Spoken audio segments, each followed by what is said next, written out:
Bharatiya Janata party की सरकार विकास में विश्वास रखती है और आप लोगों को जानकारी है ही कि उत्तर प्रदेश में सरकार बनने के बाद 2018 में इन्वेस्टर समिट बुलाई गई थी, जिसमें 4,68,000 करोड़ रुपये के प्रस्ताव आए थे, जिनमें से 3 लाख करोड़ रुपये की योजनाओं का काम शुरू हुआ और अभी 3 जून को उत्तर प्रदेश के अंदर ग्राउंड ब्रेकिंग सेरेमनी का आयोजन किया गया, जिसमें 1406 इकाइयों में 80,000 करोड़ रुपये का निवेश का शिलान्यास माननीय प्रधानमंत्री जी के द्वारा किया गया है। यानी कि उत्तर प्रदेश के अंदर लखनऊ से लेकर के और बलिया तक उद्योग लगे, औद्योगिक क्षेत्र का विकास हो, इसके लिए पूरी तत्परता के साथ भारतीय जनता पार्टी सरकार काम कर रही है। मंदिर के भीतर 3 महीने से करीब जो है सहारनपुर जनपद में अवैध खनन बहुत ज़्यादा हो रहा है। सरकार भी कह रही है, एनजीटी भी कह रही है, हाई कोर्ट भी कह रहा है और कुछ पट्टे जो है निरस्त भी किए गए हैं, बावजूद इसके अवैध खनन और ढुलाई अवैध वो लगातार जारी है बड़े पैमाने पर। क्या कहना चाहेंगे? उत्तर प्रदेश के अंदर बहुत कड़ाई से अवैध खनन को रोका गया है। अवैध खनन आज तो कल्पना से परे की चीज़ है। एक समय था जब यहाँ की सड़कें सारी ध्वस्त थी, बड़े बड़े माफियाओं को, सहारनपुर जिले में भी एक बड़े माफिया के खिलाफ पूरी सख्त कार्रवाई की गई है। हज़ारों करोड़ रुपए की संपत्ति जब्त की गई है और बाकी कार्रवाई की जाएगी। इसलिए अवैध काम, चाहे वो खनन का हो, चाहे वो शराब का हो, चाहे वो भूमाफियाओं का हो, अवैध काम उत्तर प्रदेश के अंदर कोई नहीं होगा।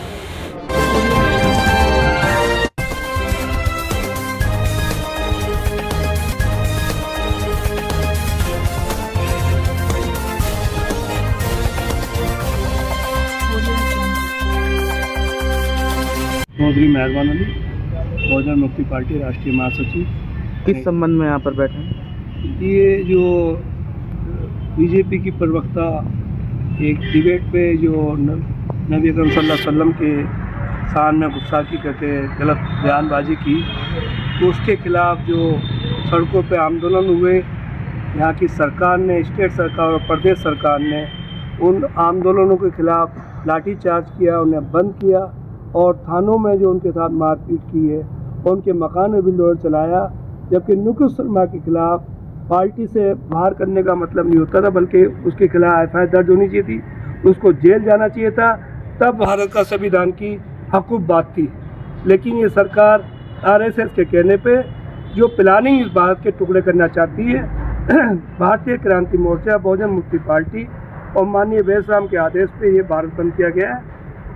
तो भारत के टुकड़े नहीं होने देंगे, ये हमारी पूरी प्लानिंग, इनकी प्लानिंग को बिल्कुल फेल करेंगे।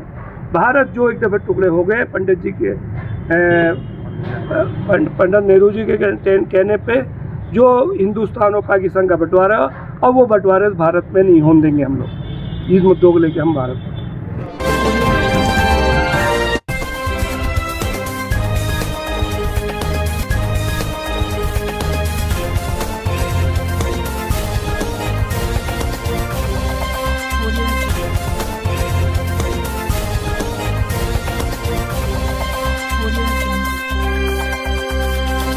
आज ये आयुष्मान भव वेलफेयर सोसाइटी और हरित प्लांट ट्रस्ट के द्वारा आज ये इस मोहल्ले में वृक्षारोपण किया गया है। तो इस समय चूँकि हम लोग प्लांटेशन कर ही रहे हैं, हर दिन कहीं ना कहीं पौधा लगाता है नगर निगम सारे एनजीओ के साथ मिल करके। तो आज इस ट्रस्ट के द्वारा यहाँ पौधारोपण किया जा रहा है।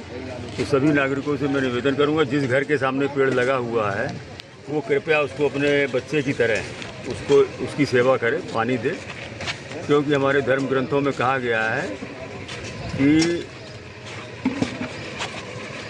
एक वृक्ष 100 पुत्र समान है, भाई एक वृक्ष को 100 पुत्रों के बराबर माना गया है।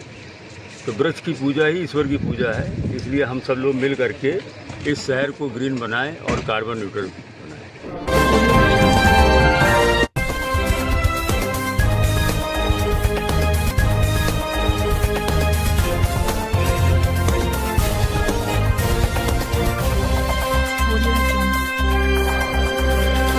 ये आज का कार्यक्रम जो है दीक्षांत समारोह भी था और ये वार्षिक महोत्सव भी था सेवा भारती का। स्वावलंब के लिए बहनें सक्षम हो आत्मनिर्भर हो और घर के कार्यों में सहभागिता निभावें। आर्थिक रूप से जो अपेक्षित बहनें हैं में सक्षम बने। तो इसी विषय में सेवा भारती ये स्वावलंबन के कार्यक्रम चलाती है, जैसे सिलाई का केंद्र, सिलाई कढ़ाई केंद्र, ब्यूटी पार्लर का कार्य और स्वास्थ्य का कार्य है। जो सेवा भारती लगभग कितने वर्षों से सेवा में तत्पर है? सेवा भारती 1979 से जो है सेवा भारती की आवश्यकता महसूस हुई, क्योंकि जो हमारा समाज है, सेवा कार्य हमारे खून में है। सेवा भावी तो हमारी संस्कृति है, लेकिन वो नियमित नहीं हो पाती। आज जो है सेवा कार्य कर दिया और कल फिर किया नहीं। तो सेवा कार्य नियमित रूप से चलते रहें, उसके लिए सेवा भारती का गठन किया गया। क्या इसमें जो बच्चों को शिक्षा सिखाते हैं, सिलाई कढ़ाई बुनाई, क्या और निःशुल्क दिया जाता है, उसको शुल्क दिया जाता है? हम शिक्षा निःशुल्क देते हैं और शिक्षा के साथ साथ हमारा कार्य जो है समाज के अंदर सामाजिक समरसता का है।